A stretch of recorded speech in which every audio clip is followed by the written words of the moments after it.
2025-yilda servisimizga top 5 ta eng ko'p muammo bilan kelgan elektromobilni sanab bersangiz. Birinchisi BYD Champion. BYD Championlarda inverter kuygani hisobiga servisga juda ham ko'p keldi. Inverter remonti bo'yicha bo'ladigan bo'lsa, 1,5 mingdan 2,5 minggacha rasxod kutyapti sizlarni. Ikkinchi o'rinda Zikr avtomobilda batareya muammo bo'yicha juda ham ko'p keldi. Sizlarni 3 mingdan 20 minggacha rasxod kutyapti batareya. Uchinchi elektromobilimiz BMW bo'ladi. Ko'rib turganingizdek orqamda ham turibdi. BMW reduktoriga yomon moy quyib qo'yishyapti yoki bo'lmasam uni drift qilishyapti. Shuni hisobiga reduktori ketib qolyapti.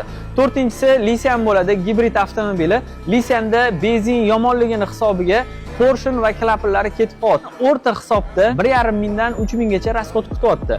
Beshinchisi Leapmotor, bu ham gibrid avtomobili. Leapmotorda ham yomon benzin quyish natijasida motorda klapanlar, portionlar ketib qolyapti. Sizlarni o'rta hisobda $500 dan 1,5 ming dollargacha rasxod kutadi. Agarda sizlarda shunaqa muammolar bo'lmasin desanglar, kanalga obuna bo'lib qo'yinglar. Juda ham ko'p foydali ma'lumotlar berganmiz elektromobil va gibridlar bo'yicha. Videoga like bosib, yaqinlarga ulashib qo'yamiz. Обязательно obuna bo'lishni esdan chiqarmanglar.